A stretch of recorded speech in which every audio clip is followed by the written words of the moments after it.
You are Jalo. I'm Jalo, and there's Jalo fears nobody.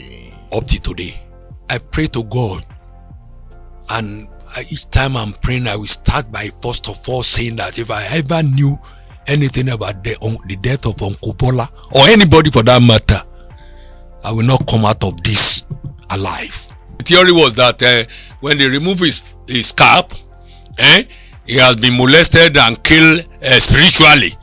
So they went and complete the thing physically in Ibadan.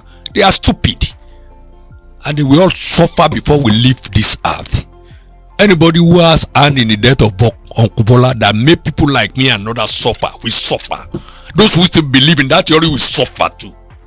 I'm telling you.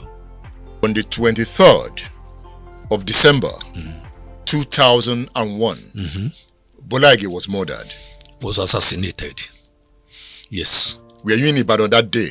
So at what point were you arrested? Then we got to Alagma. They separated us again. They put us in different cells. Alagma is where we saw hell. We don't even know the number, the day, the hours of the day. We don't know whether it is night or afternoon. When you say you saw hell, what happened? We were locked in a dungeon cell where we don't see, there is no light, nothing. That I'm having problem in my eyes up to today because of that trauma. That if I know anything about Uncle Bola's death, or even I have any inclination or plan, or they even start murmuring it where I'm sitting, I pray to God to strike me, to destroy me, destroy my wife, destroy my children, destroy everything I stand for. A pure armed robbery. It was because Uncle Bola was killed cheaply. People who talk rubbish, even including these children of East, the biological children that come before you, they might be, more closer to their father, when it comes to, but when it comes to decision, Uncle Bola devour to me.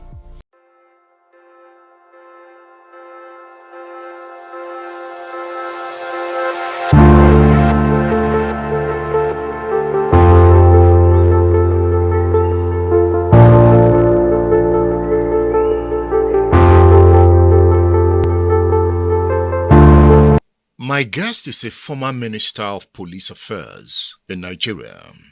Before becoming the Minister of Police Affairs, he was embroiled in the controversy around the murder of Nigeria's former Attorney General, Bola Ige. My guest spent some years in prison defending himself. He was finally discharged and acquitted. But he still has a lot of stories to tell. The accusation still hangs around him, and he wonders why. My guest is Jelili Adesiyan. So it's good to have you on State Affairs. I'm pleased to be here with you this afternoon. The last time I interviewed you, you were the Minister of Police Affairs. Yes. And that was in 2015. Yes. 10 years ago. Correct. And you're still looking smart and agile. Are you sure? You are. Even with my age? Yes, you are 70 now. Yes. You have come, you have seen. Have you conquered? Well, as long as I'm still living, I don't think I've even conquered anything. We are still in the battlefield. You're still fighting? Yes, we are still fighting as long as I have not stopped, taking part in politics that could shape the direction of this country. You like politics? I love it. You are a member of the APC? Right now. You are a former member of the PDP? Yes. So what next party are you moving to? Wherever the progressive moves to. You move there? I don't think we are going to move away from APC for now. Why? It is our time. Your time? Yes. Is Tinubu your man? Yes, he is. To the core. To the core? Yes. It's not just because he's the president of this country right now. We have done a lot of things together during the days that we are struggling to validate the June 12, 1993, that was annulled by the military president, Ibrahim Babangida. So we were together in exile. And I know him, he knows me. We've been doing a lot of things together to make sure that we shape the direction of this country. We are lucky to have him now as the driver steering the wheel of this country. And we are going to support him. You just reminded me of the Nadeco days. Yes. At some point, you needed to leave the country. Yes. Why did you leave Nigeria at that time? We had to leave because Abacha was trying to catch up with us. You remember vividly when Abacha came in, there's this youth soccer championship that was to hold in 1995 during the time of Abacha. So those of us who are in Adeco, particularly the younger one, we are given a marching order to make sure we do everything to scuttle that youth soccer championship that was to take place later in the year. So our leaders then challenges us to make sure that that thing do not take place. Otherwise, that will be the end of June 12th. They will have just wished it away. So we devised a means to make sure the country become ungovernable to the military president Abacha then. And what do? We just scare him, and he thought what we are doing was real. What did you do? Sometimes no, I wouldn't want to. No, you need to tell me now. Those days are gone. No, I know it's gone, but there were some subversive activities that were carried out, right? Yes. And I know you read a lot. You read very wide. If you read James Hadley Chase, Wants to Stay Alive, Pork to Hollow, he said fear is the key that unlocked the wallet of the riches. So what we did was to create fear in the government of Abacha, and he felt the fear was real. And that was why you see them killing a lot of people, to the extent that Kudirat Abiola was killed at a point. How did you create the fears? Because you are 70. Yes. History reckons. Yes. History remembers. Children will come. They need to know what happened. I've made it clear to you that you have said it, that there was some subversive activities going on at that time. What I'm telling you is that it was not real.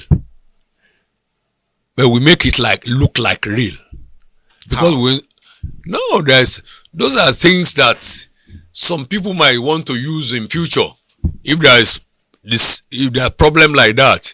And letting it out now will not be to the advantage of those coming behind us and want to scare the government that misbehave in this country. So there was really an intense struggle on the part of Nadeco to make sure Abacha did not succeed. Yes, we did it. Well, there's no doubt about that. It was known all over, both internally here and even outside the country. So at what point did you decide to run away? When Kudirat Abiola was killed, because I was very close to her. I used to take her to some places, doing prayers and all the things to make sure that June 12 was validated. And sometimes even come to my hometown. So I was very close to her. At the point she was gone down, they knew that some of us might be killed too. So we have to be advised to go underground. Who advised you to go underground? Uncle Bola Ige. I was working with him. I was working with Uncle Bola Ige. And he advised you to leave the country? Yes, to leave. And he told me this. He said, look, if you are killed, they will just put a gun around you or some cutlasses or those things and say he's an armed robber. Because nobody knows me. But for him, if he's killed, they know it's political assassination, like did to Kudirat Abiola. So he asked me to go underground. I met my wife. I told my wife at home that Uncle was getting scared. I don't know him to be scary. He want me to leave this country because if Abacha arrests me, he thought I would point an accusing finger on him. I said, he doesn't know me, the stuff I made. I won't. You are Jalo. I'm Jalo. And there's Jalo fears nobody. Up to today. Jalo is a tough man. I'm tough. I know I'm tough. And I'm focused. Was it because of your toughness that you became close to Bola Ige? No, it's not. I was a student activist in the beginning. When Chief Bola in 1978 gave birth to Unity Party of Nigeria from Committee of Friends, he enjoyed some of us who want to go along with that party to go and register in our ward. At that time, I was an account clerk at Guinness Nigeria Limited. So I went to a ward in Agege very close to me to register as a member of the Unity Party of Nigeria. Because not for free education of 1955, I wouldn't have gone to school at all. I was like in my memoir, I was a son of a cripple, highly talented Islamic scholar and preacher. So the fear of going to school, steer my mother, because she knew that my father would not allow me to go to school because of the fear of being Christianized in the missionary schools. But luckily, with the birth of Ansarudin Primary School in my hometown, and with free education coming home in 1955, the year that I was exactly born, then that gave room for me to go to school while I was doing Arabic study at home privately. So, whenever I remember that not for the free education of Chief Bola, I would not have gone to school. I was strongly attached to his philosophy of life, political philosophy of life. So by the time he gave birth to the Unity Party of Nigeria, I was one of those who forced, register as a member of that party, that I had to go to him at 31 Park Lane, youthful exuberant in me. I went to him. I said, we have registered. I went with about 4 of my colleagues, and we waited until we were able to see him face to face. And the only thing I want to achieve just to see Awolowo face to face, shake his hand, I will have fulfilled my political mission. Yeah, you succeeded. I succeeded that day, and he even invited me to meet him at Electoral Depot, the headquarters of the Unity Party of Nigeria. Then you saw him in his house. Yeah, I saw him in his house. In Apapa. In Apapa, 31 Park Lane, Apapa. It was so easy to see him. Then it was easy, but you have to wait. There are a lot of crowd. A new political party was just born after so many years of military interregnum. You understand? So everybody were coming and coming. We were waiting.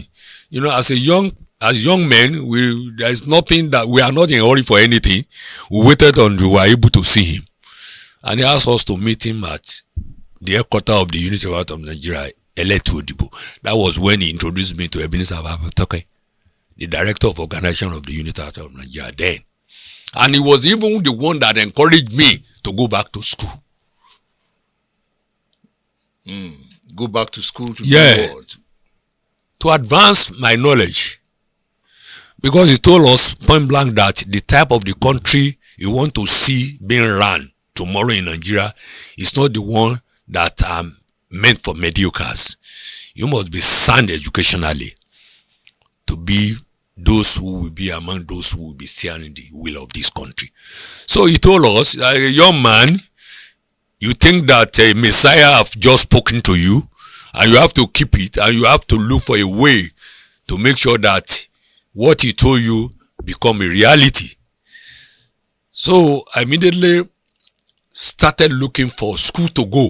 It was like he asked me to go to school so that I can come back and start working with him. And my aim is to work with him. Not necessarily to be in any big thing in Nigeria. But even if I want to be his driver, I want to be sound and driving him. You understand? So the only school left for me at that period was the then Oyo State College of Education, Ilesha. So I quickly obtained the form when the form came out. And I got an admission to the College of Education in 1980. And when I got there, I was still a party man. If you are 18, the University of Nigeria does not give room for youth leaders,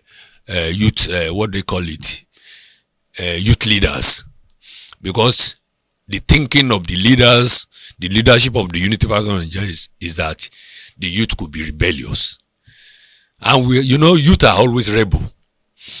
But then, immediately I got into the college, I factor my political activities into the college.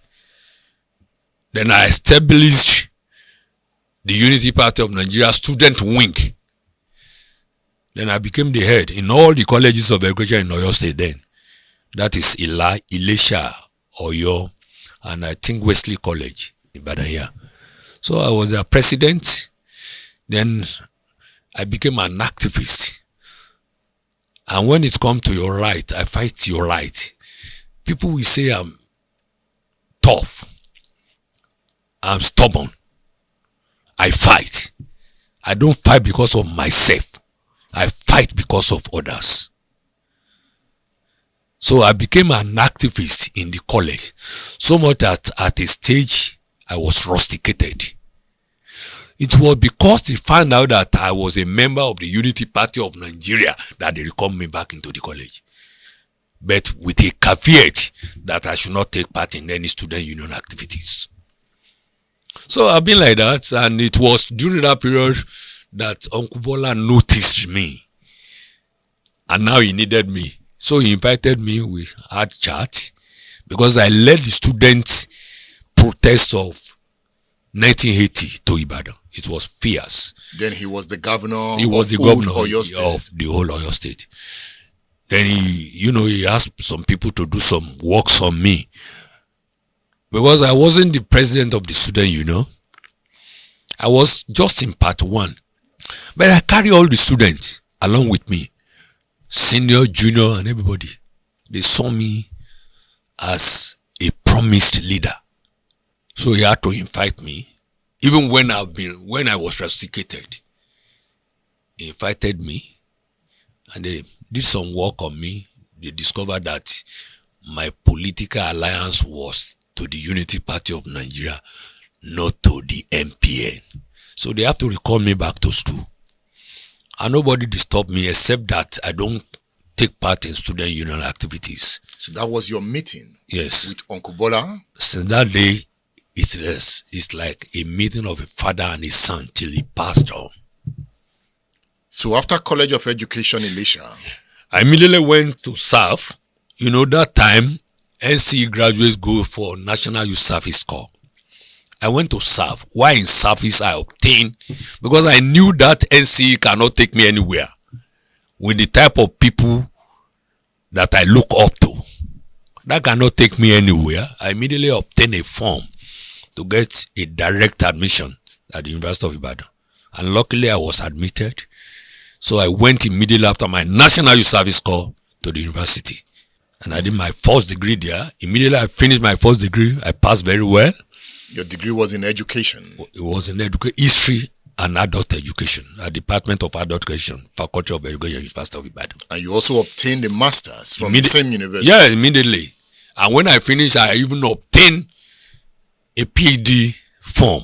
I started my PhD. I was advanced in it. I got a College Foundation scholarship that took me to United States. First to Oklahoma University, then back to Syracuse University, upstate in New York. I was working on comparative study of adult education. So who said Adesiyan is not read? Well, that's their problem, because I didn't write any reading on my face. Or is it that because you were too stubborn? Some felt you were a rascal. Rascals don't go because to school. They don't. Those who thought of that are those who look at my closeness with the leadership of the progressive and thought the only advantage they will have over me is my education. They never knew. They didn't have time to go deeply into my background, because I never worked anywhere after my university education. I was just involved in small business to make sure that I educate my sibling, the younger one, because I was the firstborn of the parents. So I didn't go for any other thing other than politics and buying cocoa, cashew nut, cola nut, and all the rest. And sometimes I sell it, sometimes I take it on board. When you met Bola Ige in 1980, did you like him? 1980, yes, 1979 was our first meeting of is our first contact. 1979, but because I was a grassroots canvasser for the Unity Party of Nigeria. That time I've not even gone to school. But leadership of the party within my constituency, which is Irewole East 2 constituency, focused their attention because not for me, around that area, those who made name at that point, they were a member of the National Party of Nigeria.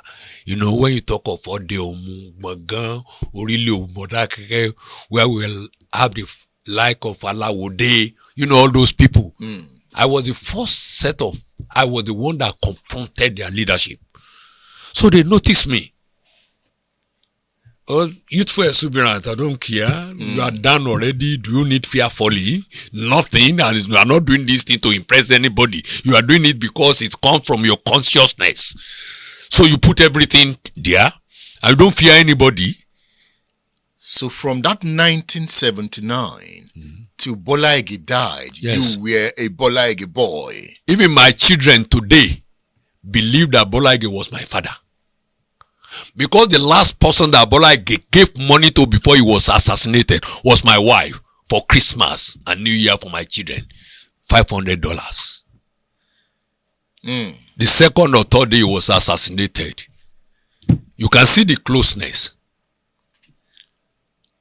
Bola Ige was defeated in the 1983 election. Yes, so painful. Was he defeated or the election was rigged? Of course, the election was blatantly rigged. That was when Modakeke came up with 400,000 votes. Modakeke is a small village of about 1 or 2 wards. Came up with about 400,000 votes. So whatever they are bringing from Ibadan or any part of Oyo State then became rubbish. That was the day of this Fedeco, Ajibade and all the rest. The Ajibade was the resident electoral commissioner for Fedeco is from Modakeke. So it was openly rigged. Because they call it capturing. It's not defeat. They capture us with such figure that is unheard for. The figure that came out from the ballot boxes, became more larger than the figure of the population of the state. So it was rigged. Nobody could have taken progressive for granted in this country. Who are they within the Yoruba land? Awolowo was almost deified. Whatever he says is law. And everybody want to die. Only pocket of people are not in tandem with whatever he wishes. And Uncle Bola did see it coming? Well, we never thought, the progressive, even up to today, they are civilized. They don't think all this crude method could be employed to dislodge them. That's why the progressive will go to court when they are rigged.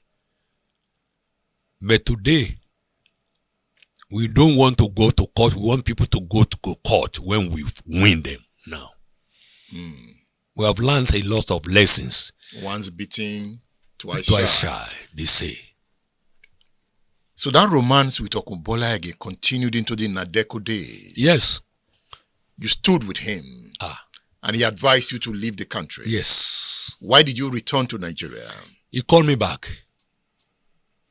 I wouldn't have come to Nigeria because I was better in abroad, even shortly after Nadeko. Myself, my wife, my children were all there. So there's nothing I'm looking at. But he insisted that I should return. Why? To do what? He believed that I have contributed a lot of quota to the new development that is happening in the country. And that was at a time when he introduced Yola Mishore to me. That was in 1998? Yes, in 1998. I think 1998 or 1999. Iyola Omisore have even been elected as the deputy governor of Osun State. It was Bola Ige that introduced you Yes. to Omisore? It's not a new thing. Everybody knows that. I don't know Omisore from Adam. I don't even, there's nothing. It was when Bola Ige came visiting me in Houston. He came to me about 3 times while we were in exile. I report our activities back in US back to him. You know, the internet was not so much fashionable then, but I used to make telex to him, report everything to him, particularly when we had our convention in 1979 in Philadelphia. So I report whatever goes on, whatever we are doing, I report back to him. And sometimes he comes visiting me. And when he visits me, I gather people that he address, you know, in such occasion. So it was in one of such occasions that he came to me, that he wanted me to meet with Iyola Omisore. I don't know. I said, Omisore.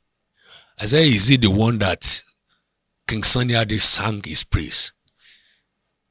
He said, yes. I said, in the first instance, Uncle, how do you allow such person to become a deputy governor? Why did you say that? Because at that time, the orientation we learned from them is that those people that, you know, musicians sing praise about are never, they are not serious people. You know, they might be good in business, but in politics and, you know, taking sharp decision about the country, they don't, you know, come into it at all. So I told him, such person, I said, but you've always been encouraging me to advance in my studies so that I could be used in future. I never knew that what is best for me is to go and start looking for money. I said, because I doubt if not because of money, that man would not have even come to the fold of progressive. He was rich then. He was rich, very rich. Very rich. Yes, you know, Omisore was the one that put money down to register Alliance for Democracy. Nobody can contest it. In Nigeria? In Nigeria. Not in Osun? In the whole of the country. Not for Omisore, Alliance for Democracy will not have been registered. He brought the money? Yes, he got the money, he brought it before them, and they look at him.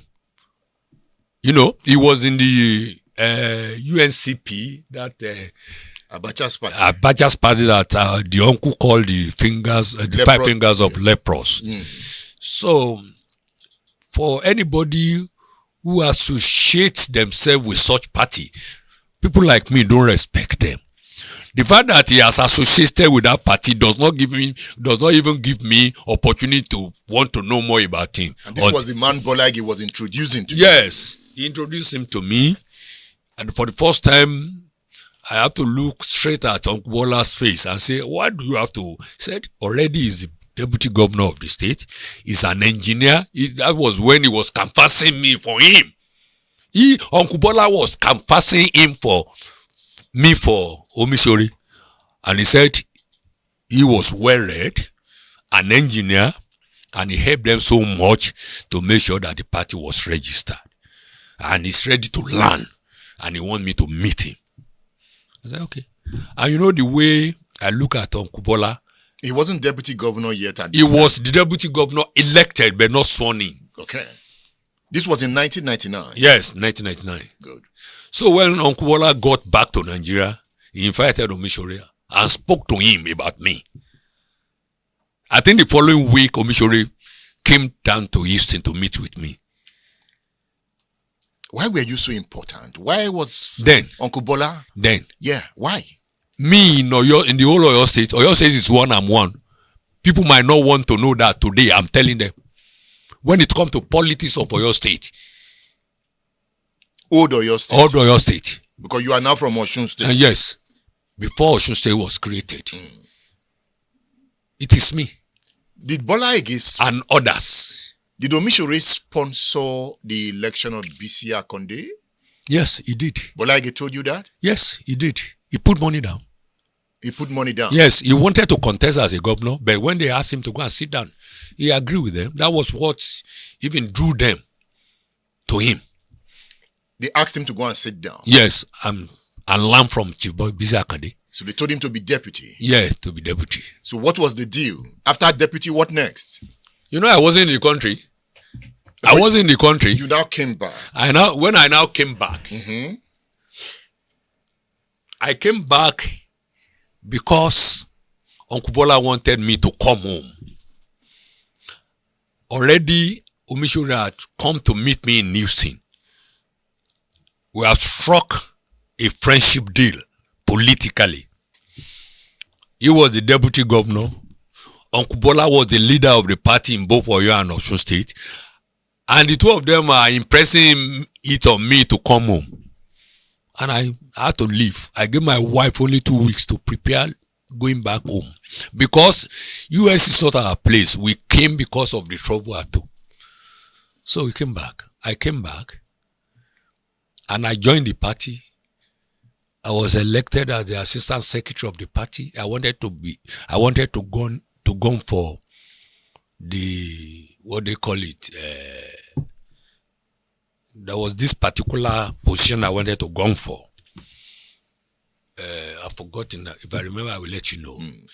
Then they prevailed on me to go for the assistant secretary of the party because at the state level. At the state level, because the secretary of the party is not going to be active.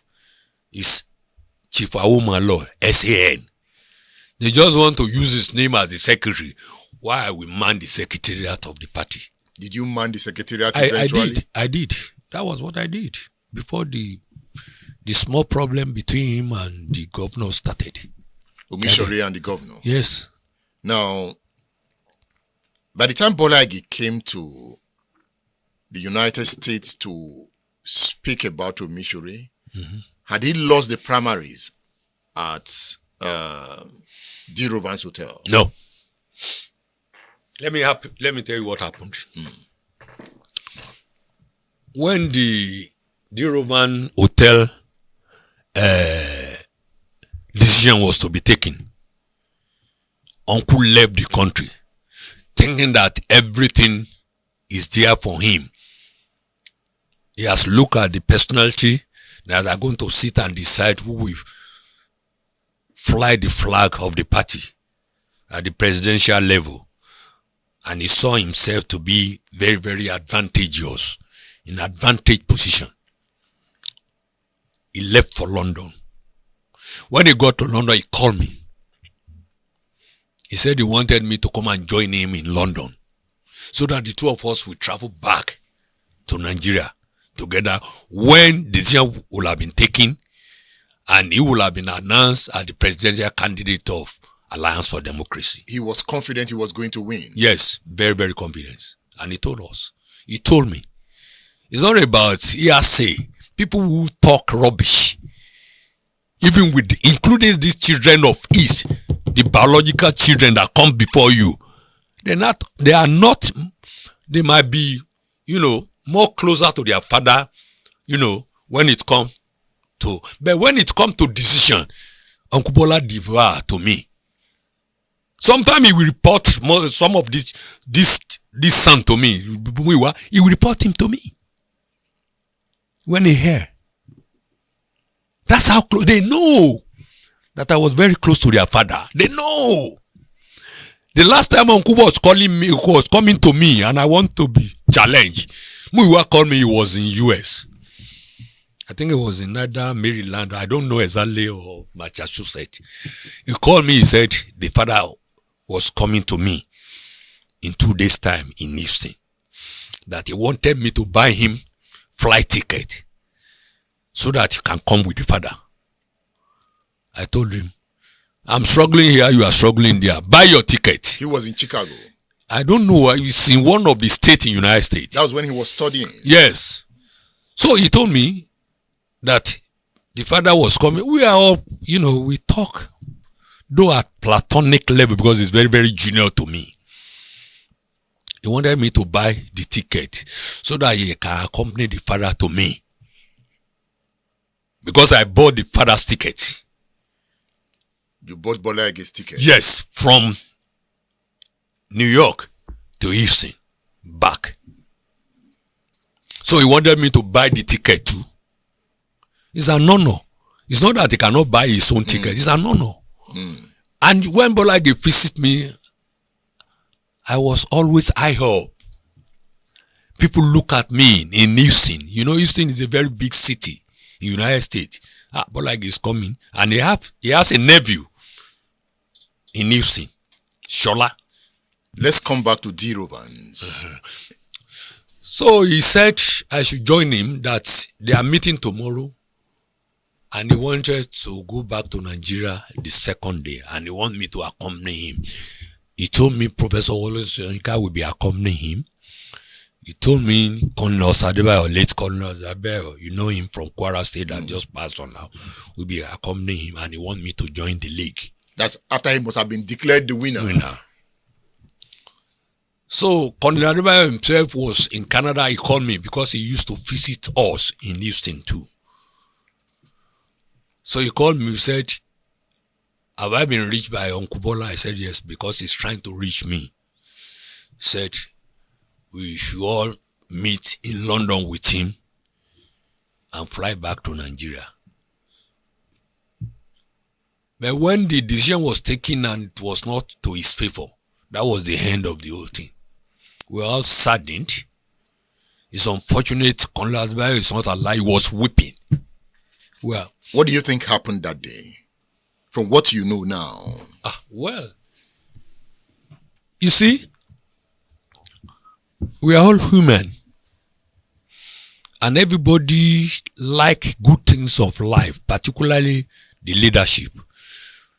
The leadership of Afenifere then felt on Kubola might not be easily controlled. You know, he's a man. Awolowo is the only one who can check on Kubola. He respects everybody.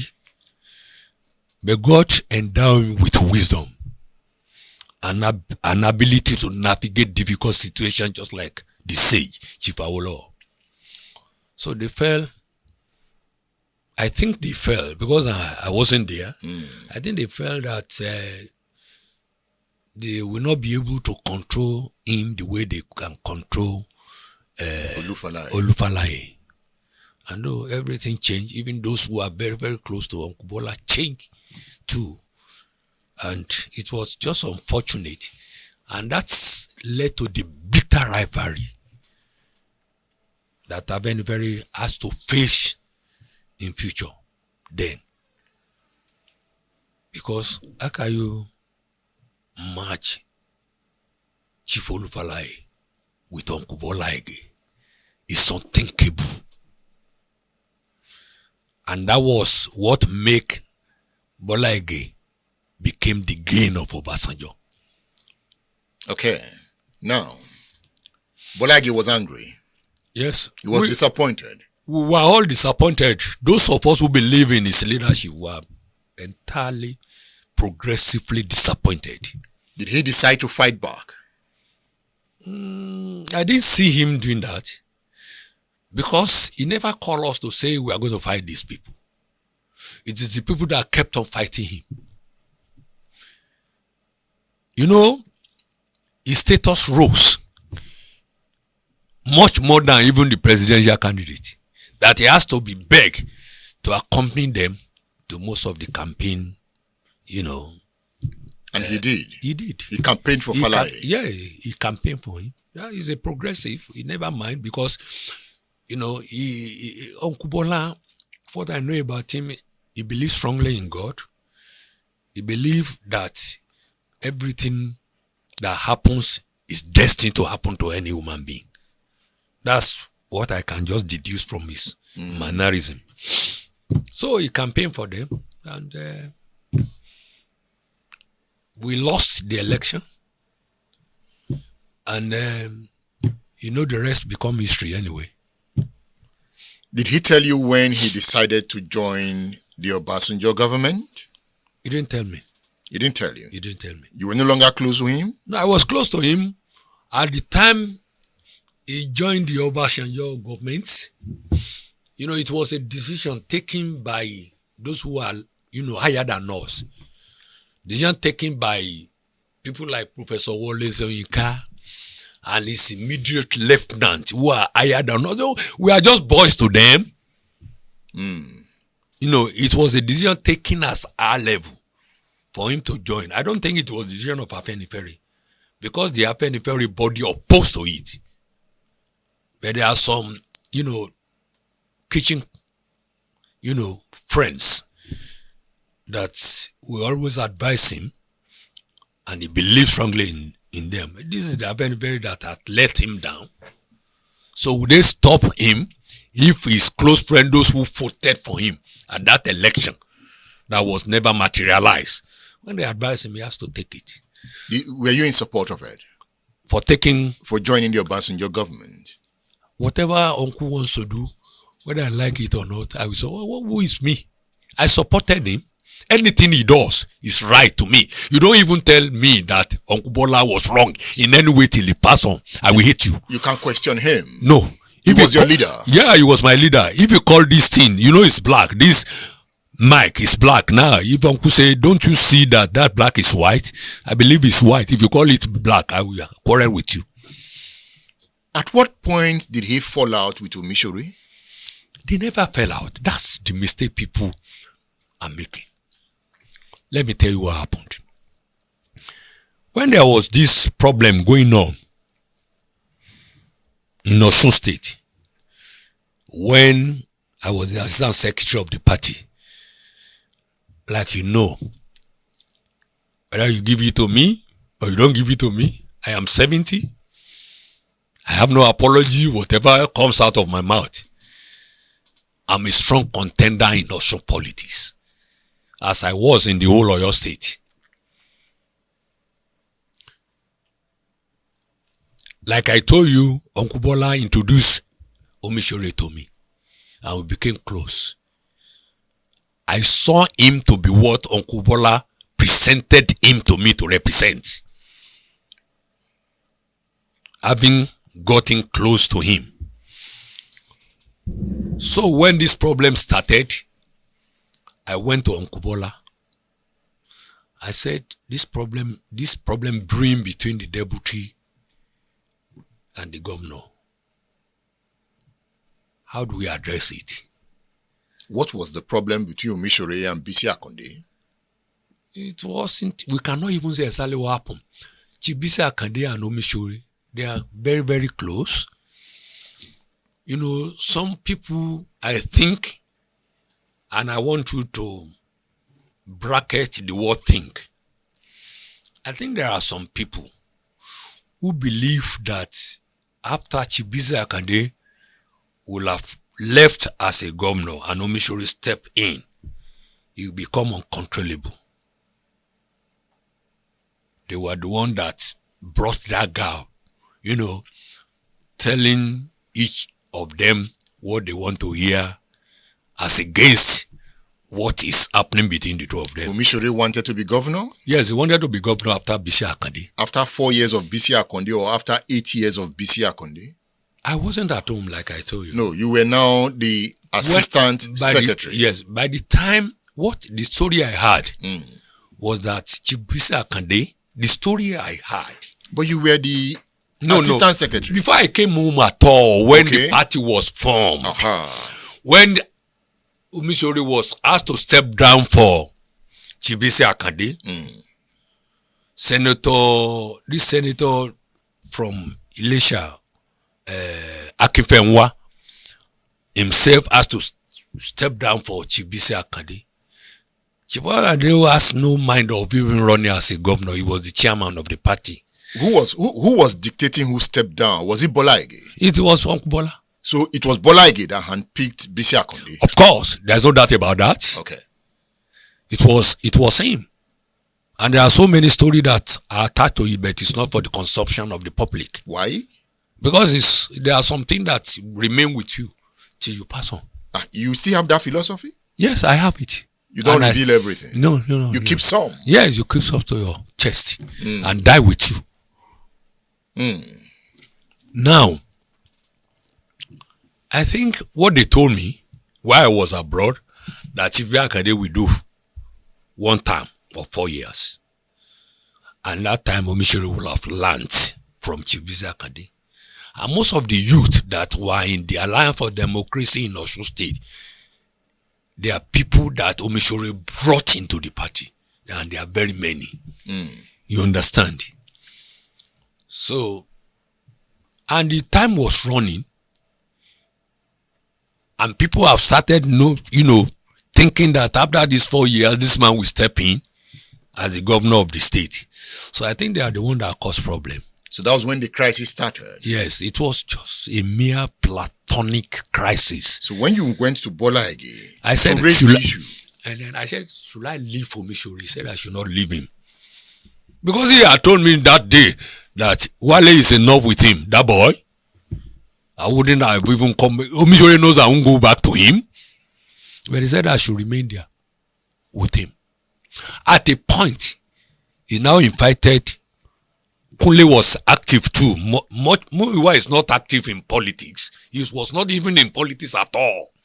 Whatever he read from politics because of the father, it was Kunle Ige, the son of his brother, that was very active in politics. He was looking ahead himself to contest as the governor of Osun State. So we are all close. We knew what everyone wants. So Uncle now sent Kunle Ige to come and invite me to. He was looking for me. He couldn't get me. I was in Osun. He said he wanted to see me the week following. Then Kunle came to me and told me that Uncle wanted me to come and see him in his Sulemina court in Bodija. And while coming, I should bring along Kunle Alao, my friend. We call him Lele. He has been sacked as the Commissioner for Commerce and Industry from Chief Bola Ige's cabinet. Why did Bola Ige sack him? Because he was close to Omisore. So things have started, taking a bad shape. So myself and Kunle went to Kunle Alao this time around, went to meet Uncle Bola. And fortunately, Uncle Bola was the chairman of the wedding ceremony of Kunle Alao, so they are close. So he asked us to narrate what was going on in Osun State. And we did. I don't side people. I told him exactly what I knew about happenings between the governor and his deputy. And he said, okay. On the 26th of December, we asked Chief Bola Ige to come with 16 of his cabinet to SRK. And he will invite Omisore. At that time, his cap has been removed. Bola Ige's cap had been removed? Yes, his cap has been removed at Ife. Okay. So he do not have any confidence in Omisore again after that incident. You understand? So he was asking me whether if he invite Omisore, he will come or not. Did you get the narration? Because earlier, his cap had been removed in Ife. So there is no trust between him and Omisore again. Now, was he thinking that Omisore organized those who removed his cap at the Oni's palace? Maybe. I never can tell. Because earlier, before that time, 2 weeks back, Uncle Bola have gone to Osun State to saw up the image of the governor, Chief Bola Ige, with other adjoining state governors around, including Adebayo from Ekiti, Lam Adesiyan from Oyo. I did not attend because the truth of the matter was that I sided with Omisore at that level. So that's why you did not attend? I did not attend. So by this time, you were already with Omisore? Fully. You were now against Bola Ige? Of course. But you were still with I didn't Bola even, Ige? Uncle BC, Chief BC knew I didn't pretend. I told him to his face as a governor. But you were still with Bola Ige? I was with Bola Ige. And Bola Ige was not siding Omisore or Bola Ige? Yes, to me. To me, I didn't see him siding anybody. He said he will make sure that he settled the quarrel between the two of them. and that I should tell Omishore to bring another 16 people to SRK for lunch on the 26th of December, so that we will sit down and make sure we settle all the political problem we have in Osun State. When the 6th of December did not come. Did not come. And he was even asking me whether Omishore will come. I said, if I tell him and he didn't come, he won't see me in his house again. Never. So did you tell Omishore that Bola Ige I told him. Was he ready to come? Yes, he was ready to come. Omishore is ready to come anytime he want to explain himself, because sometimes he was a misunderstood person at that level. So why were you siding with Omishore against the governor? Well, one, because of the age bracket. You understand? Second, because Uncle Bola, who introduced him to me, has said I should stay with him. Did Uncle Bola say that to you? Yes, he said it to me. Good. Yes. Three, because the policy of our government at that time, to me, was obnoxious. Sacking teachers, sacking workers, relieving them of their, work, was not in tandem with my belief. Particularly when it comes to teachers. You remember I went to College of Education, and the aim of the College of Education then was to produce middle level manpower to prosecute free education at the secondary level. And if I had not gone back to school after my NC, I would have been a teacher. So almost all the teachers in Oyo and Osun State, as I'm talking to you, at that time knew me. I don't know, maybe because of my activism or because of my political activities too. So they look up to me. Even up to today, we are still friendly with. Some of them will join politics later. Join me. Let's go to the Oni's palace. I think that was on the 15th of December. I can't remember the date. That was December 15th. I can't remember the date. Bola Ige was at the Oni's palace. Yes. You remember that day? I remember vividly. Can you tell us what happened that day? Well, incidentally, I wasn't at that event, but my wife was. It was the day Oni was installing Stella Obasanjo with a title within the palace. I cannot remember the title now. So I think it was a PDP event, because Chief SM Afolabi, Fashawe, and all the PDP bigwig were at the palace to receive Stella Obasanjo. Chief Mrs. Awolowo Mama was there too. He was the Yeye Odu or something like that of Ife. So any activities that have been, run by the then owner of Ife, Mama has to be present. I do not think they were expecting Chief Bola Ige at that event, because it was a PDP event. And Okubola was the serving minister of, was it Power then or Attorney General of the Federation? One. He was formerly in power sector before. He was Attorney General, because it was December 15. Yes. Because a few days later, he was assassinated. Yes. So, Uncle Bola went to that event uninvited. Did you say uninvited? Oh, invited. I'm so sure he wasn't invited. But remember, because if he was invited, Chief Bisi Akande would have gone as a governor, as a sitting governor in Osun State. That is his leader.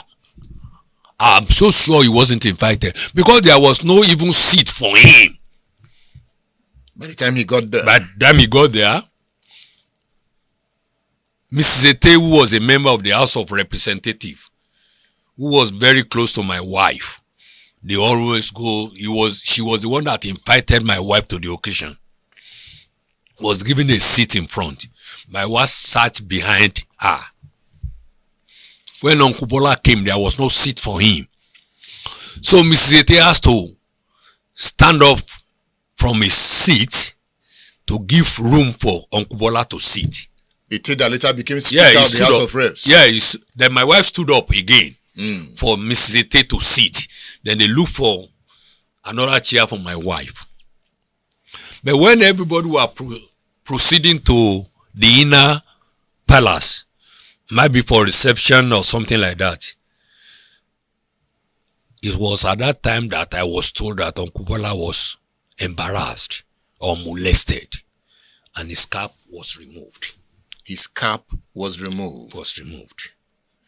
Then my wife now called me because it was at that place when this thing were happening. And he said, thank God that I didn't come to Ife that day, that they would have lynched me because he know I want to protect Uncle Bola like I used to do in Ijebubo those days. And those boys would have lynched me. And who were those boys? They are just, hang on, ruffians, political, and they rascals. And they had the gut to remove Uncle Bola's cap. Yes. From his head. Yes. Who sent them? I don't know. Have you asked who sent them to today? I did not. Did Omishore send them? I don't believe he did. Remember, at that point, there was already crisis. Yes. That's why people can attribute that might be sent them. And the fact that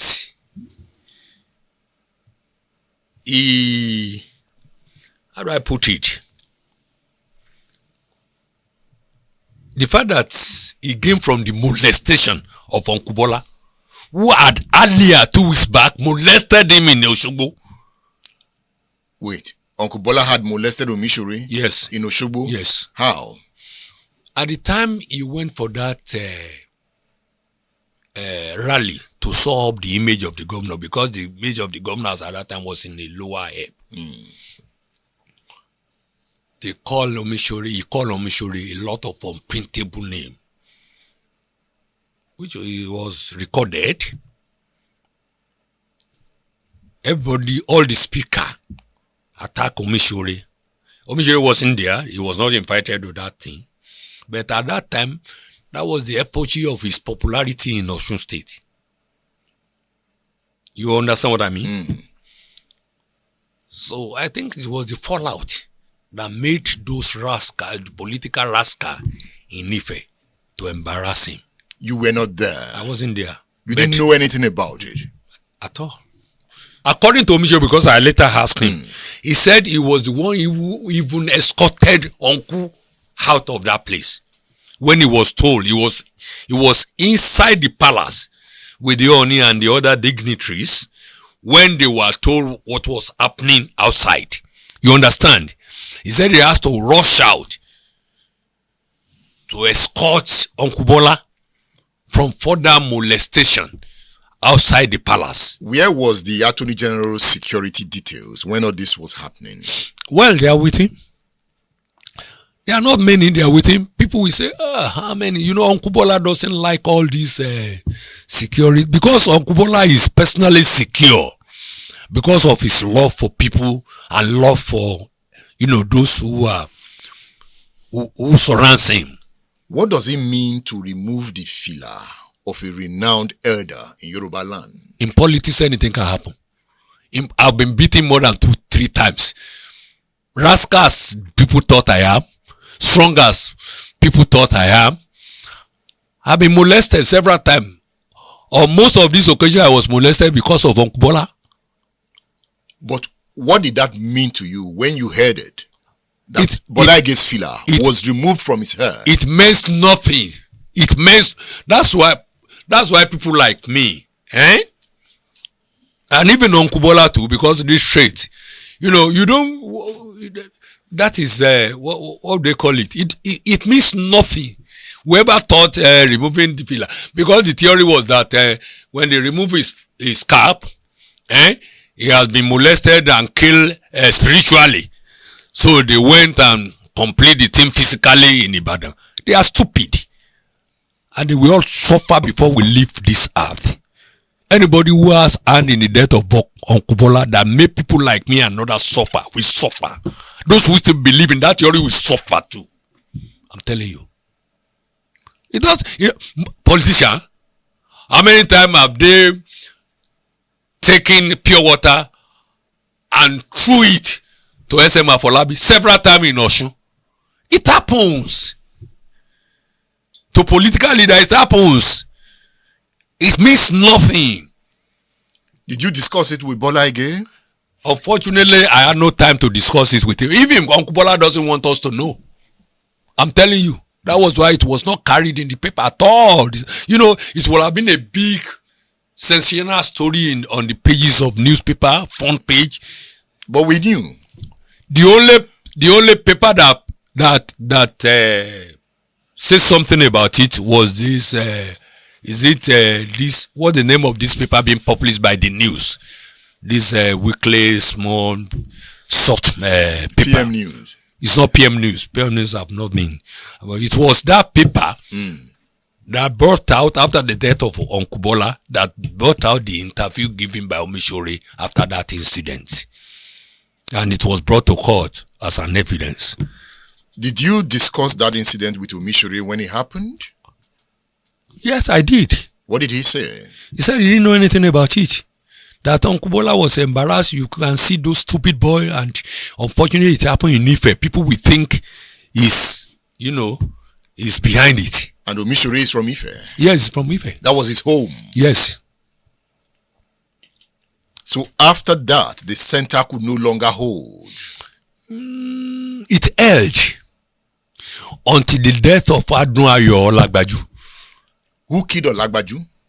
Well, it was a mob led by one, I've forgotten the name of that boy because that boy was convicted and sentenced to death.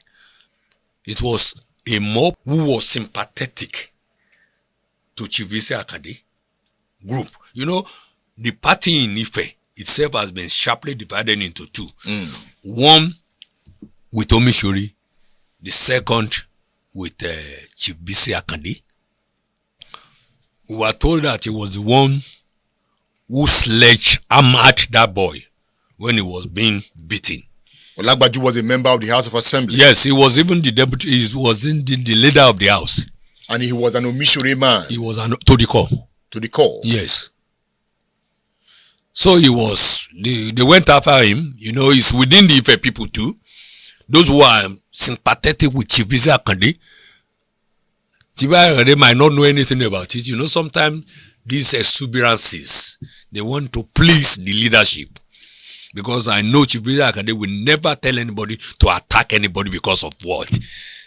As at the time Chief Bola Ige was the governor, he was so matured, much more to think of such things. So the killing of Olagbaju must have infuriated members of the Omishore camp? Yes. That not to the extent of wanting to take laws into their hand. But they did. By removing Bola Ige's filler. No. That has been done before the death of Olagbaju. The removal of the cap of Uncle Bola Ige was the one that infuriated them to kill Olagbaju. Because Olagbaju did not in any way hide his support for Omishore. And the boy was very gifted, a philosopher. He can speak fluently English and Yoruba. Okay, let's put it together. You are thinking that maybe what hypothesis. Yes, hypothesis. Well, that's why we are trying to, because your name is just there when it comes to Bola Ige's murder. Because like I said, when came here to say I was in Ife, I wasn't in Ife at all. I was in my comfort home in Ibadan. And you were living very close to Bola Ige? Of course, about 2 houses. 2 houses after Bola Ige? Yeah, to Bola Ige, yes. So, perhaps what happened at Ife caused the reaction against Olagbaju? Yes, definitely. So perhaps what happened to Olagbaju caused the reaction against Bola Ige? I don't subscribe to that. Okay. Why? What happened in Ife. The real opponent at that time, at that period, was Chief Akande.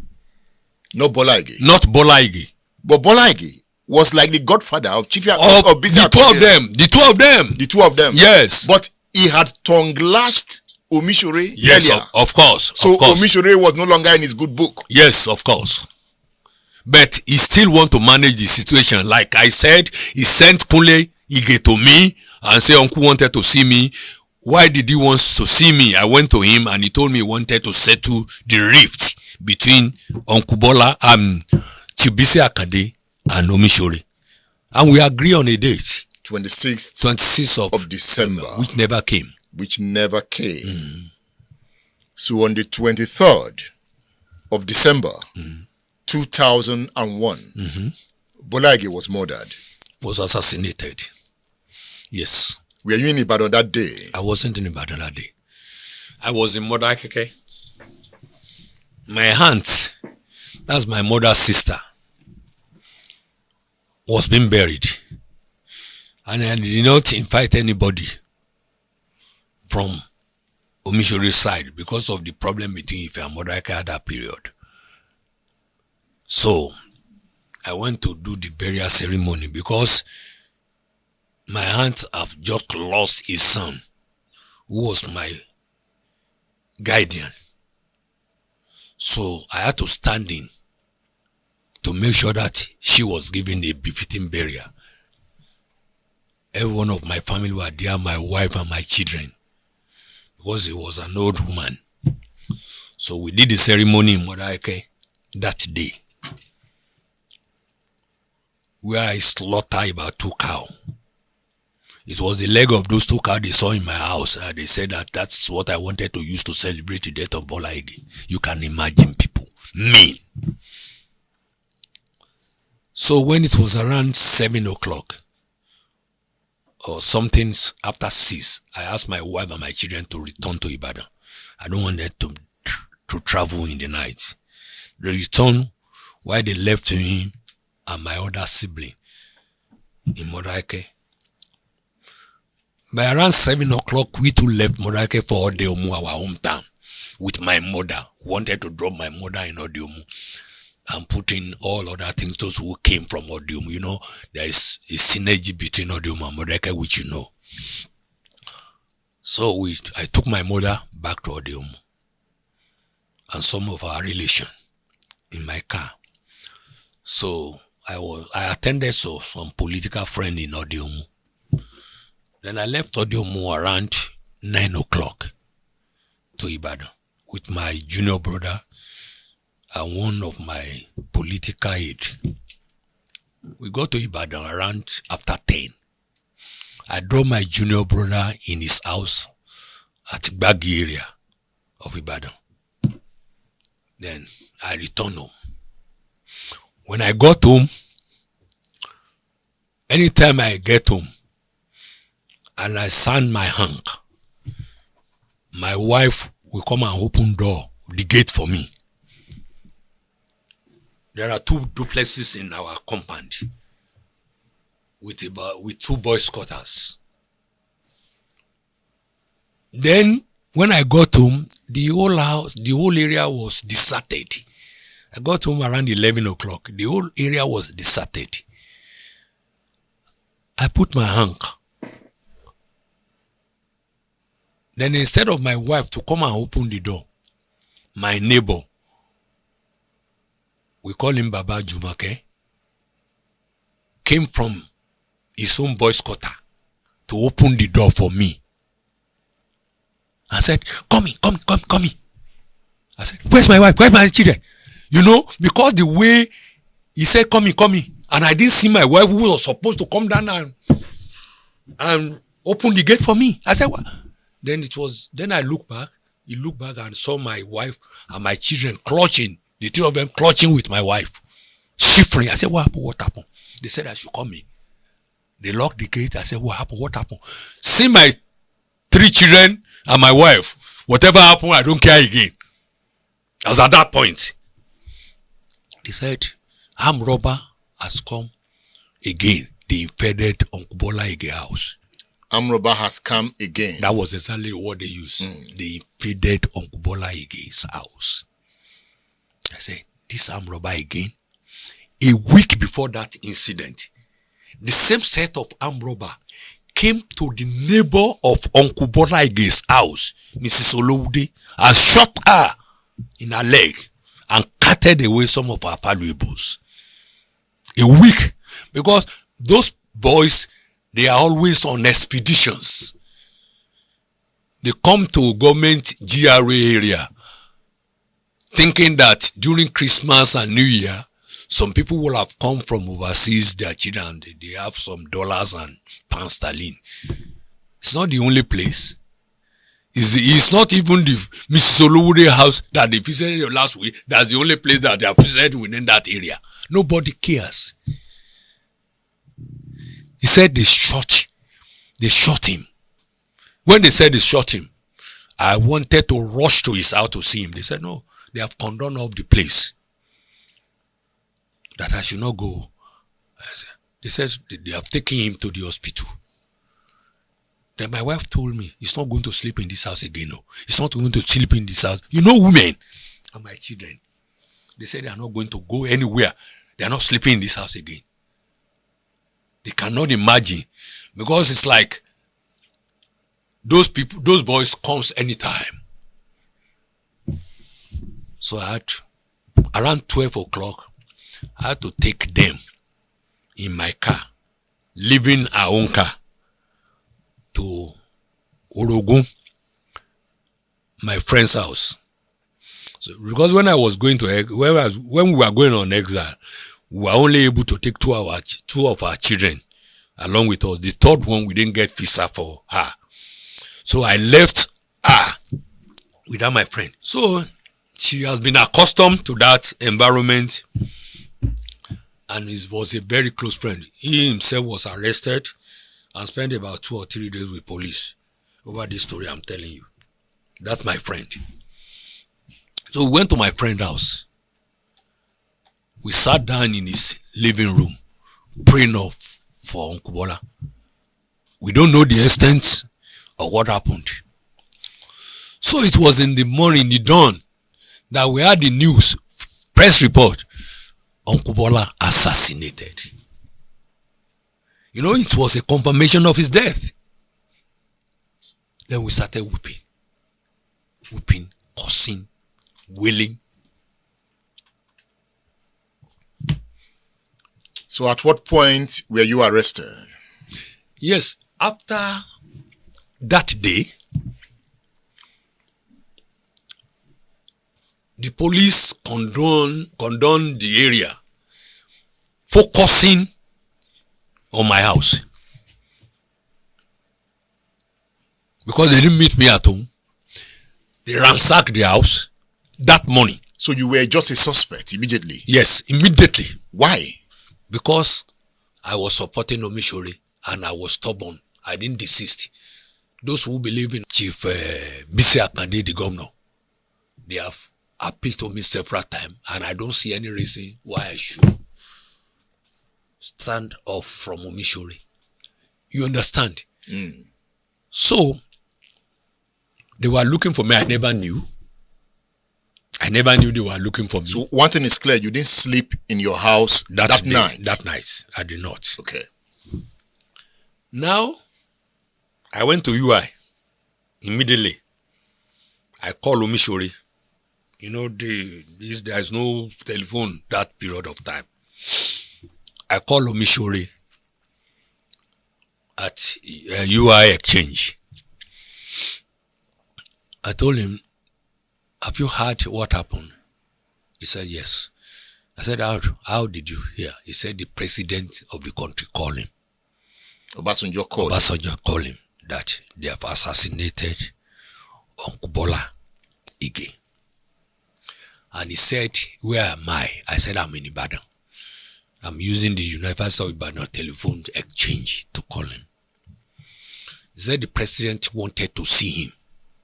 And he wanted myself and Kunle Alao, because we are two strong supporters of his, to come along with him. That president is sending a jet to come and pick him up. He said I should ask somebody to bring me to the airport, that they will be taken off around 1 o'clock or 12 o'clock. Ibadan Airport. Yeah, Ibadan Airport. I said, okay. I will meet them at the airport. That was the day. I haven't gone back to my house.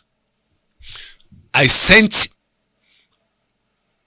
my wife's brother to go and bring another car. It was him that returned and say, nobody can even enter my compound. Now the police there are so many. He came back. That was when I had the sinister of what that is happening to me. So I was eager to meet Omisori. So I went to the airport to meet him. By the time I got to the airport, I got to the airport late. Chief Bola Ige himself had been invited by the president. We were to board the same flight, but Chief Bola Ige said he cannot take the same flight with us. So the president had to send another jet to come and pick us. Those they picked Chief Bola Ige first.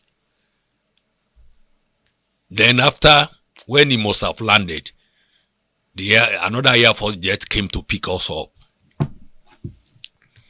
Then went to Abuja. When we got to Abuja, nobody to take us to the villa. Omisori called the villa and they told him to wait, that they are sending somebody to come and pick him. So we waited about 1 hour. Then Chief Bola Ige returned from the villa. It was the vehicle that he boarded to the villa, to the airport, that we boarded back to the villa. And when we got to the villa, Obasanjo saw us and told us that this crisis in Osun is snowballing and he doesn't like what is happening. That now Bola Ige was killed. He has just met with the governor. And the story the governor told us is not pleasant. Told him it's not pleasant. That we should go and pray. We should be praying. He didn't say more than that. Then he left us. They took us back to the airport. But because it was night, we cannot land at Ibadan. We have to go to Lagos. So when we got to Lagos, we all slept in Lagos. The following morning, they dropped me in Ibadan. They went to Osogbo because Kunle Alao was living in Osogbo. He has his house in Osogbo. He's from Osogbo with the deputy governor. So when they got to Osogbo, Omisori now sent a message to me that the police in Osogbo wanted to see me 7 o'clock tomorrow. So as early as 5 o'clock, I took off. And I went to Osogbo. When I got to Osogbo, I went to the deputy governor's lodge. I met with Omisori and Kunle Alao, because most of the supporters of Omisori have moved to the deputy governor's lodge to sleep because of fear of, after the assassination of Odunayo Alagbaju, it could be anybody. But me, I'm in Ibadan. I'm not in Osogbo. Me, I don't fear anything. Till tomorrow. You are a human being, you meet me, I meet you. I told you I'm a son of a cripple. What do I have to fear? When my father, who was a cripple, never fear anything. He believes strongly in the Quran. And when he says something, it is be, and it be. And this is me, a young lad. Never thought he can have a child in life. And he asked me, whether I like it or not, whether I know it or not, I will have been fortified to an extent. Maybe that's what brings notoriety in me. So, I leave. I got there. He said the police wanted to see us. 7 o'clock. He said we should take our breakfast. I said, I'm not taking any breakfast. Let's go to the police. Not because they wanted to see us. I was devastated with the death of Uncle Bola. I was strongly devastated because of Uncle Bola, genuinely devastated. So I went to the police, myself and Kunle Alao that they were expecting. We went there. When we got there, they asked us to wait for them outside. They have brought their men from Lagos, about 3 commissioners led by the then AIG Ojomo, Abimola Ojomo, and other police officers. So they were meeting, arranging how they are going to arrest the suspect and all these things. Then we met them. Said, we are just from the deputy governor's house. And he said, you are looking for us. They said, they asked of my name. I said, Jelili Adesiyan, Jelili. I introduced myself to them as being Jelili Adesiyan. Kunle Alao introduced himself as being Kunle Alao. We asked to wait outside, and we waited outside. We didn't take our breakfast. That was around 7 o'clock, 8 o'clock, 9, 10, 11, 12, 1. Nobody attended to us. 2, nobody attended to us. And we have not taken our breakfast. We just stood under the canopy waiting for them. Even thinking of food is not part of what, bothers us at that time. The 2 of us are genuinely mourning the death of Uncle Bola. So after about 3 o'clock or 4, I can't remember vividly the time, they came out to say they are sorry for keeping us wait. And that they were only looking for 2 star suspects. Then we asked, tell us their name so that we can send for them. We have been waiting so long here. They said they were looking for Jalo and Lele. It was around time I told them that I'm Jalo. And Lele said, I'm Lele. Who is Lele? Kunle Alao? Kunle Alao. His nickname was Lele. So when they now knew that I am Jalo and Kunle was Lele, the whole atmosphere changed. At that period, I never saw Lele until about 7 days later, or 15 days later. They dispatched us to different places. They started their interrogation. So much that I never knew they have gone to Ibadan to arrest my wife. They put my wife was in detention in Osogbo for about 4 days at first instance.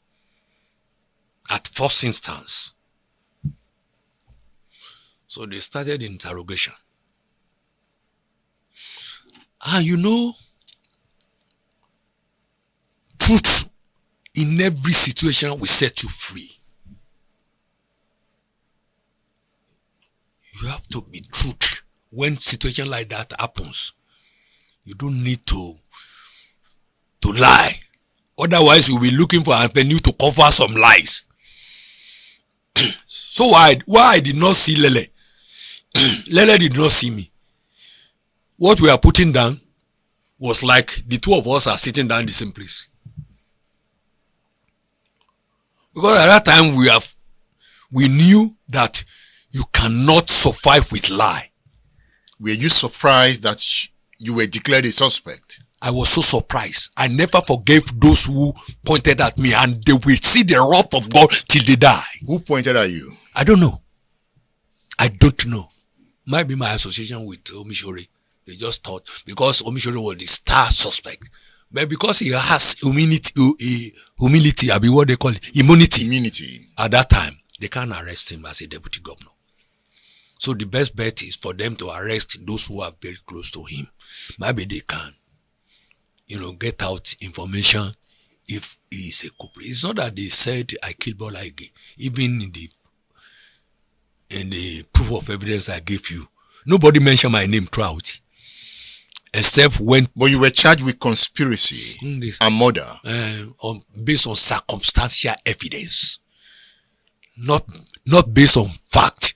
Based on circumstantial evidence that I'm a friend to Missouri.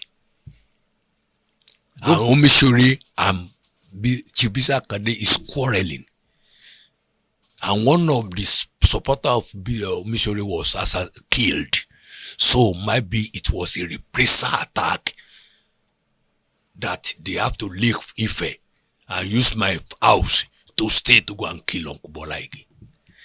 Whoever thinks did anybody stay in your house that day? When me self do, when I was not even in my house, how can somebody stay in my house? Nobody.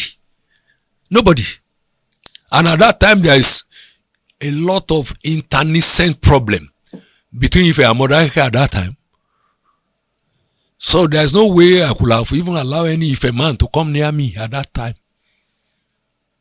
There was nobody. So it's just an hypothesis. They are just putting 1 plus 2 together. At that time, let me tell you what happened. When the thing was fresh, the first person that gave statement to the police was Muyiwa, who was at the scene of the offense, and Olofu, who was the gate man, and Akan, who was the steward, and the security that went to it and come back. They were the one that gave their first statement when the thing was fresh. I wish you have the proof of evidence now. I would have read what Muyiwa wrote. The statement of Muyiwa when it was fresh, the day he was interrogated by the police. Immediately that thing happened. He said, Muyiwa Ige, son of Chief Ige, was with my father, Chief Bola Ige, on Sunday, December 23, 2002 all day. We had gone on a trip to Lagos to pick up his ailing brother to bring him to the hospital. We returned to Ibadan at about 5:45 p.m. and headed for Oluyoro Hospital to drop my father's brother. He checked him into the hospital in the presence of Ige. My father instructed his driver and security detail to wait to take my hands, Mrs. A. Ige, home to Ring Road before going to eat. My father and I came into the house with my hands, and I went to see my mom in a wing of the house. My dad proceeded upstairs to his bedroom. Approximately 15 minutes after the arrival, being in my mom's room with my wife, son, cousin, aunt, and mom. All of a sudden, 2 men came in with gun, 1 pump action and 1 pistol, and moved everyone into my mom's room. The first statement they made was that they were sent to kill all of us, but if my mom offered them foreign exchange, they would let her and the rest of us go. My mom pleaded with them not to kill anybody and that they should take all the money they find. They ransacked our room, carry a bag with whatever miscellaneous trinket they could find. They held us at hostage, about 11 of us, while they searched. Then there was a gunshot. They remained in the room for another 2 or 3 minutes and then locked us all in my mom's room, not knowing if they had left, we started praying. About 15 minutes after the gunshot, there was a knock on the door. We kept on shouting, "Blood of Jesus." There was another knock. Shortly thereafter, I had my nephew voice behind the door. We yelled that we were locked in. He opened us up. My sister and I immediately ran for my dad's room and found him lying flat on the floor. I picked him up to apply CPR and noticed that there was a bullet wound in his left chest. I picked him up with some other people and took him to Oluyoro Hospital. At the hospital, he was reported to be dead. Among the 11 people in the room were 2 new faces, apparently security guard. In addition to the guide personnel security. I observed earlier in the day today that these two gentlemen have been in waiting area of the house. In addition to the statement made on December 24, 2001, I wish to further clarify that the two persons that were stated to be unknown to me in my dad's house on Sunday morning, these two young men had come with one Mr. Bosun to see my dad with regard to providing additional security surveillance at SRK during the Christmas period. There was another big guy that Bosun introduced to me. I believe his name is Shegun, as one of the people he had organized to provide security for daddy. On that fateful Sunday, I had visited my parents with family, wife and son on the way back from church. As I came into the waiting room of the house, I saw some people waiting. Among the guests were these three young men, two medium-sized and one big guy, coming into the house. I saw my dad SS Detail and Mr. Bosun having a chat. As soon as they saw me, their posture and countenance changed. I even remarked that what were they discussing and what did they have in common. Bosun now called me aside and introduced the big guy to me as one of the boys that he had arranged to provide security for my daddy. I asked if my daddy was aware and Bosun said yes. Later on in the day, on the way back to Lagos with the dad, my dad called the house from his mobile phone to inform my mom that we'll be returning late and that the people waiting for him to go to SRK should come back in the morning, 6:30 a.m. Monday, December 24, because we'll be shutting out to go to SRK by 7 a.m. What appears very obvious is that these two young men were in the house when my dad and I returned from Lagos. Also, during the incident when we were locked up in the room, the two young men were in the room with us. However, after returning from the hospital to break the news to my mom, the two young men had fled. With regard to Mr. Bosun, I first met him some months back. However, the meeting was remarkable. I was in my dad's house and I was informed that a young man wanted to see my dad. I inquired from his detail. Later, I went to see him also, and he stated that he had been with my dad at a meeting believed in Ijebu, and my dad had asked him to come and see him. Bosun arrived the house earlier than my dad that evening. What was curious was the fact that he had parked his vehicle at the top of the road at the junction and had walked over.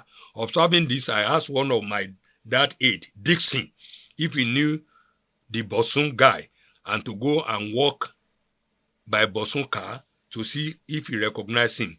Dixon came back and said that Bosun was one of the young people that attended meeting in Ijebu. He also stated that Bosun and his group did not like my dad initially, but that might be my dad was beginning to win them over. This initial meeting with Bosun was troubling to me, particularly since he could not park his vehicle close to my daddy's house. Everything that I would see him come to see my dad, there was no time that he parked his vehicle close to the house. I just made mental note of this thing. This thing may be able to shed more light on Bosun's personality. The youth organization he belonged to, their role and position in Afenifere, the relationship with my dad, Bosun's intention that 50th Sunday with the so-called security guard, and the whereabouts of the two young men he brought must be questioned.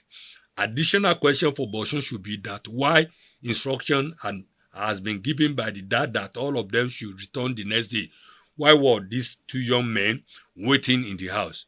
Also, where is the third person, the big guy? The additional statement is to further clarify my last statement regarding the two persons that was stated to have been in the room with us.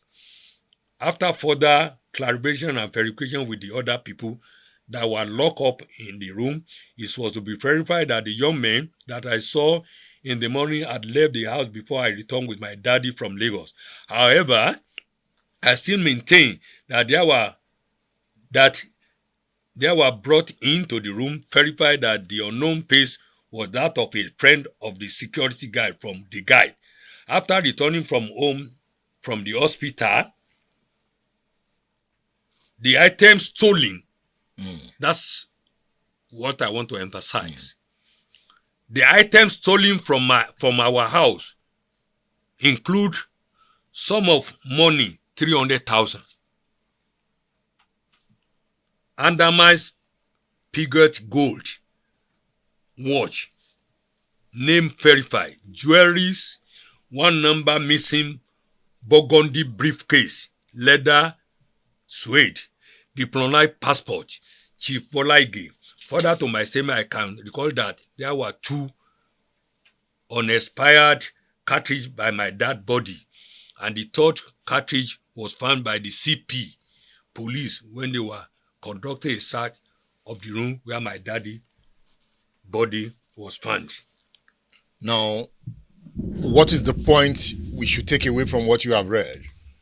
This statement was the one he made when the thing freshly happened. And if you look at the way he put down the statements, you will see that it was a burglar atomizing what was stolen, including a sum of 300,000 naira, a burgundy suitcase belonging to his father, some gold, some jewelries. How can an assassin go and start doing all those? So what's the point you are making? The point I'm making was that if you go further, 2.5 years later, because throughout this proof of evidence, nobody mentioned my name. Nobody mentioned my name that I'm involved. And they have to rob me in. 2.5 years later, he now came to court with a fresh statement. It will be in this paper that because all along we are in the court. So while the court cases were going on, you were in prison.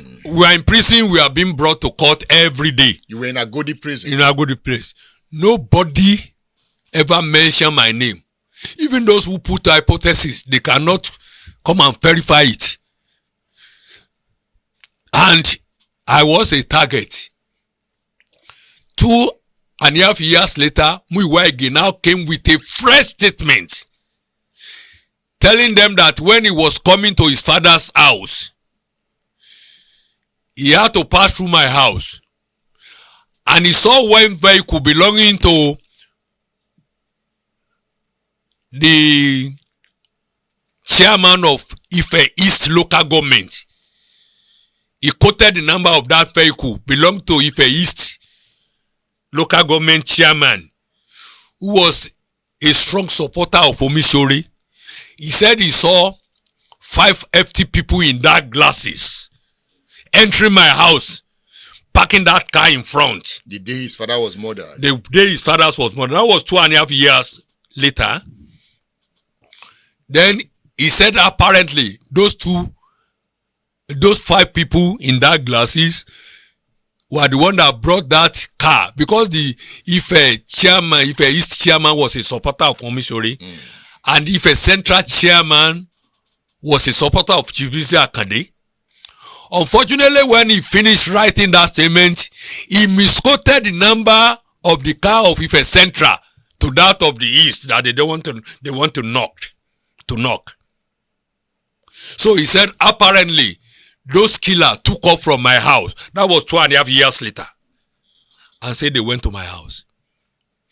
It was when they showed the statement to the chairman of Ife East to confirm whether that car belongs to him or not, that the man told them that this car did not belong to me, this number belonged to the chairman of Ife Central. That was what saved me. You can see the hatred, the malicious hatred. Why will anybody from the Bola Ige family want to hate you? Because I don't know. He's not everybody. it is him. He was being schooled. He was being schooled. And I cursed myself that day. I cursed everybody. I cursed himself, those who brought him here, that if I know anything about Uncle Bola's death, or even I have any inclination or plan, or they even murmur, they start murmuring it where I'm sitting, I pray to God to strike me, to destroy me, destroy my wife, destroy my children, destroy everything I stand for. Say, did you meet Frayu before the murder of Bola Ige? I never knew him. So at what point did you meet him? At detention. Were you in the same cell? No, we were not. He was brought about 3 months after we were being in police custody. You were in police custody for how long? Totaling about 10 months. Which of the police stations? First at the Jelili. In Lagos? In Lagos. So at what point were you moved from Osogbo? We were in Osogbo for about 5 days. I was in Idiaro police station in Osogbo for 5 days. I think Kule Alao is in another cell for 5 days. And it was the two of us that they first, arrested. And they moved us, 5 days after they moved us to Adeni in Lagos.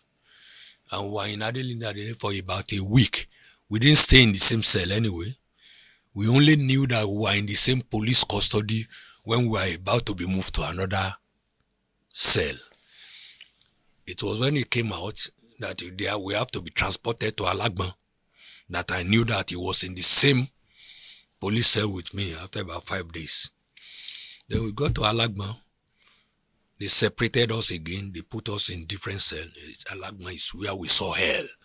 We don't even know the number, the day, the hours of the day. We don't know whether it is night or afternoon. When you say you saw hell, what happened?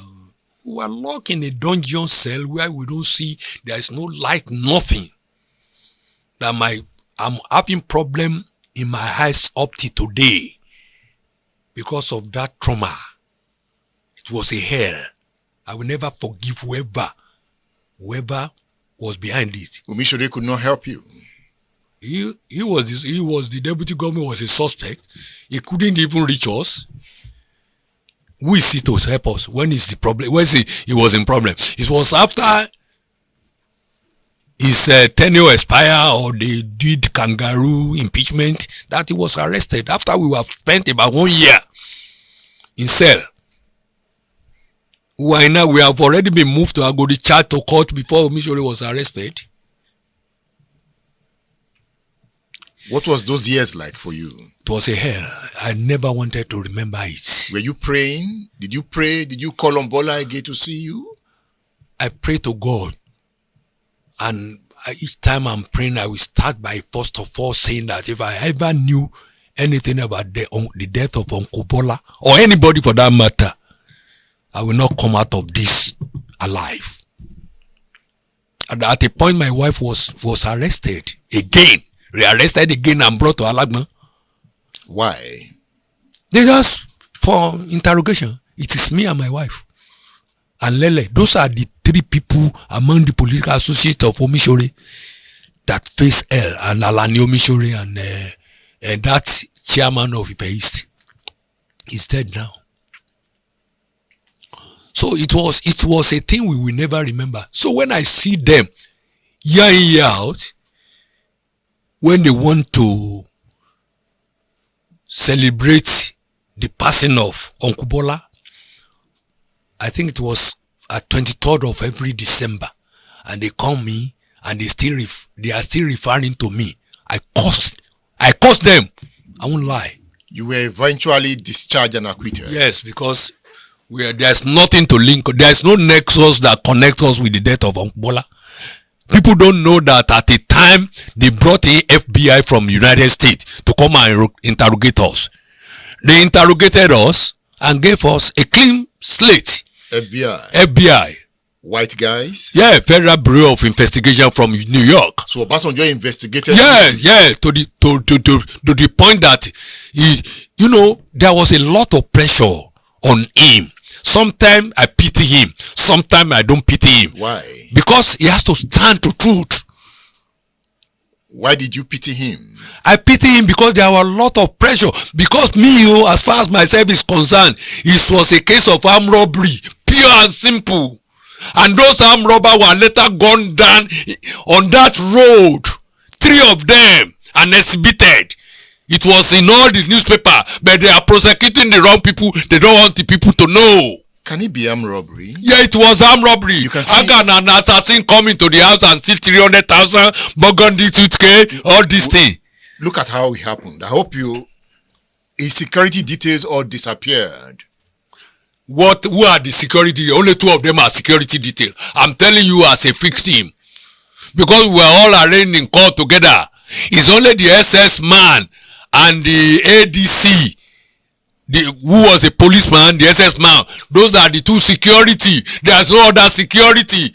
The rest are those who are working, domestic staff. But they were policemen who were stationed there.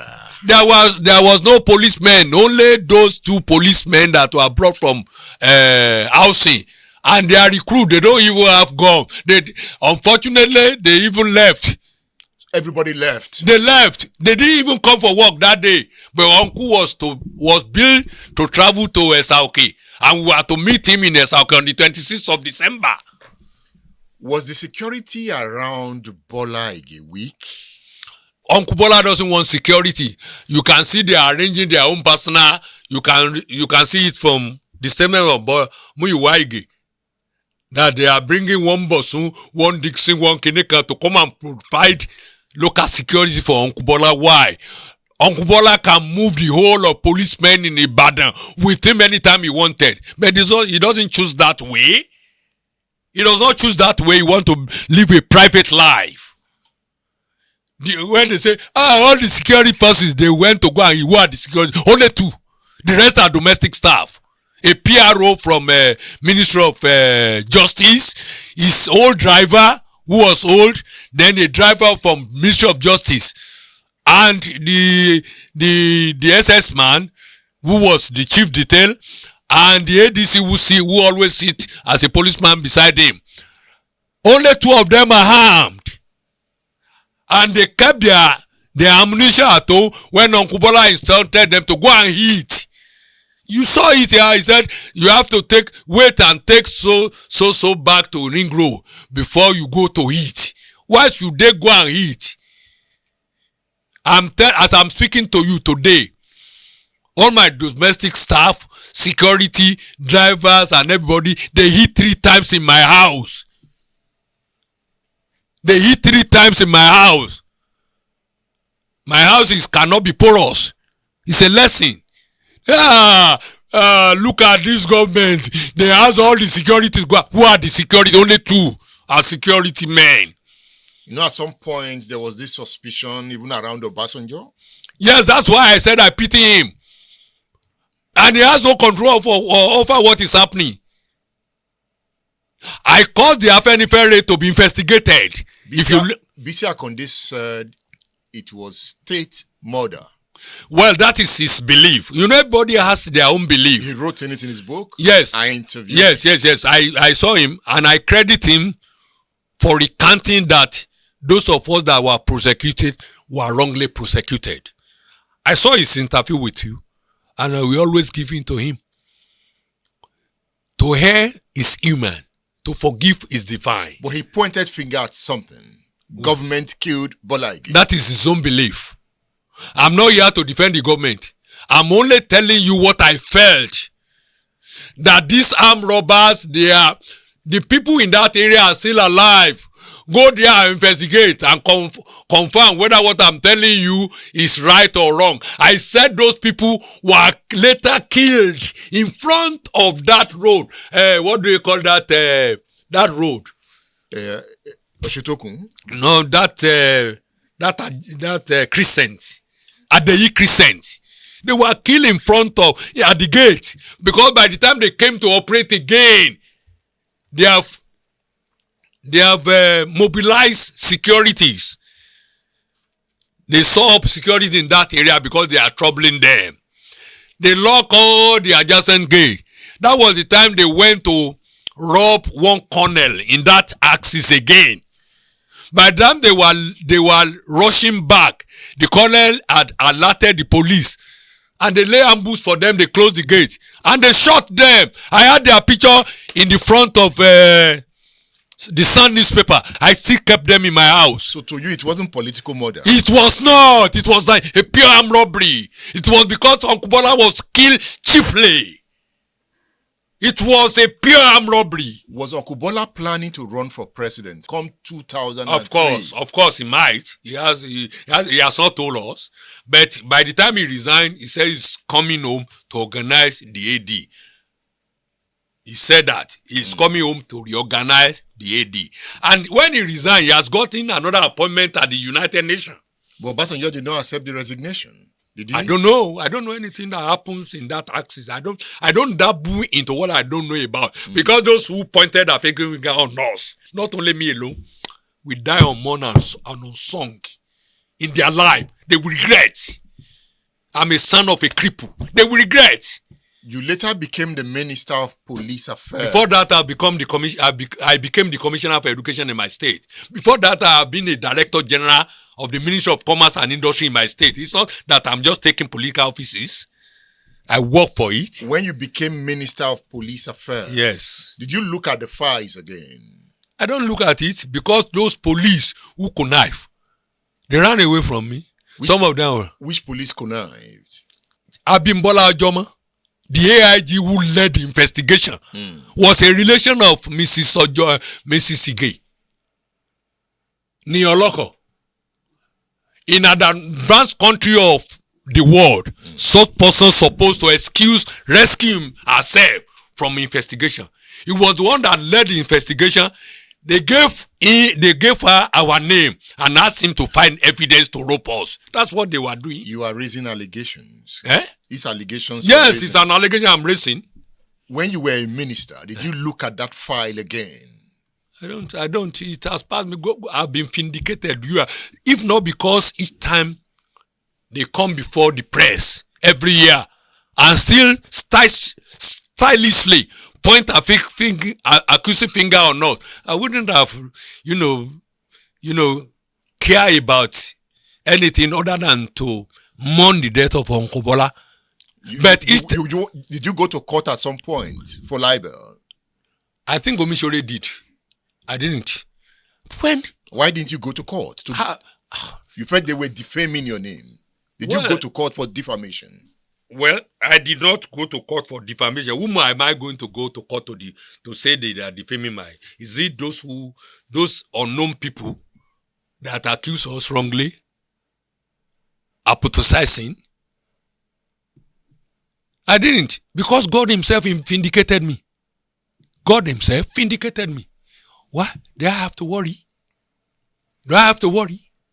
The way you shed tears during the Senate screening in 2014, when you appeared before the Senate, when you were nominated as a minister, why were you crying? Yeah. You press men, you are sometimes sensationalized. I went into the Senate with a lot of petition written before the Senate against me, led by Senator Adeyeye from Okila, that one, I wasn't well read. Two, that they should remember that he was one of those accused of killing Uncle Bola Ige. That they should not even invite me to the Senate at all. Talk less of screening me. That brought a lot of argument within the Senate. But at the end of the day, they all agree that they should call me in. After they have screened all other colleagues of mine, about a week, I was left alone coming to the Senate every day without me being invited into the Hallowed Chamber. At the end of the day, they called me in, and I told my story. When they said I didn't read, I told them I went to University of Ibadan, not Chicago, not Canada, not London, not Oxford. I went to University of Ibadan, here in Nigeria. It won't take them more than 2 minutes to call the VC of the university, and I gave them my matriculation number to verify. whether I'm read or not. And my certificate is in front of them. Because it was that day that they first of all saw my certificate in my, what they call it, CFI. Leaving that aside, I told them the story about myself and Uncle Bola. Nothing. Until what's happened between us. And when somebody stood up to say, can I swear with the Quran whether I knew anything about Uncle Bola's death? I was almost asking the Senate President to oblige me with a copy of the Quran when the whole Senate roared and shouted on that man that this place is not a court of appeal. And they don't swear here. And 11 years after, why are you now bringing that in the Senate? So that kept them quiet. So they asked me to go. And Omisho, they got permission to witness my screening as a former senator. The 3 senators from Osun were against you. Definitely, they were against me. One was so vicious about me. That is Senator Adeyeye. I went to him, he said, you better go home. Nobody's going to screen you because you killed Bola Ige. You went one-on-one to him? Yeah, one-on-one. Senator Mowara took me to him. That they should listen to me now. And he lambasted. He lambasted me. He didn't even allow me to talk. He said, you better go home. Nobody will call you into the chamber. That man, that's why when he see me, he take time to go away. But the thing in Jalo is gone. But I've left them to God. God's judgment is much more better than that of human. It was Omishore that nominated you for that post, right? I don't know. It was Jonathan? Jonathan. He's already president. But it was Omishore that picked you. I don't know. But I know that no, you cannot be picked for anything without somebody influencing it. Omishore influenced it, right? Perhaps, might be. Compensation for Adesiyan? What have I done? What has he bought from me that he need compensation for? For all the stress you have gone through because of him. Am I the only one that gone through that stress for him? I was just lucky. I'm a political actor. Was he the one that made me this Director General in Osun State? Was he the one that made me Commissioner for Education in Osun State? Was he the one that made me an SA in Osun State? God used people. Perhaps God used him positively in my life, having gone through those stress. Can he just become whatever he become today without people around him? People like me? He can't. What is your relationship with Omishore now? As cordial as ever. For life. For life. For life. We might disagree in some aspect of politics as a point. Because I'm not the only person that I cannot disagree with was Bola Ige. And when I'm right and he thought I'm wrong, I will agree that I'm wrong. That's the way I look at him until person. And that's why I will not forgive those people. And they know. You won't forgive? I won't forgive. I won't forgive. They will say, who is asking for your forgiveness? I mean, I don't care. I don't care. But so God, keep your forgiveness. God himself has compensated me. Has seen what is in me. My holistic approach to politics and my loyalty to Uncle Bola himself. How does your family feel about all this? Well, when I'm in trouble, they were all in trouble with me. When I'm okay, they are okay with me. That's the family of politicians. You are no longer in trouble. I'm not. You who can trouble me at 70? Who can trouble me again? Except that person wants trouble from God. Who can trouble me? Jelili Adesiyan. Nobody. You are writing your memoir. Yes. How far have you gone? Well, I've gone a little bit. If God spare my life to complete the autobiography, then I'll be happy to launch it at the right time. Probably when I will be 75 or 80. I know you must have written a lot about Bola Ige. Of course. And about what happened. Yeah, of course. Your prison experience. All what I've said to you, some of it have been there. And all these statements have been included. Were you in VIP in Agodi prison? No. Which VIP? Well, we are all dealt with like other common criminals. Some people will say, one gbadun be. Let them come and sleep in Agodi and see how they are gbadun.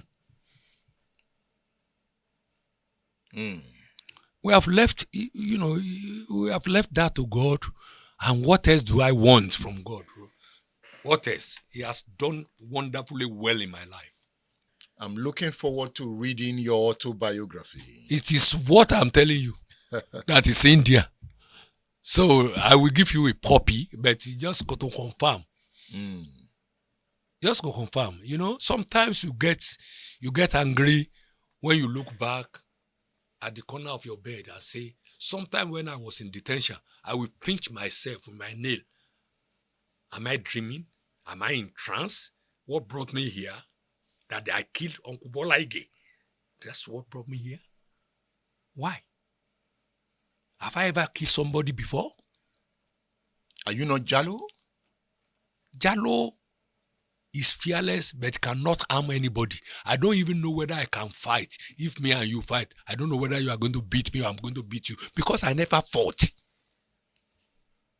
But I don't take nonsense. We wish you well as you go. Thank you so much.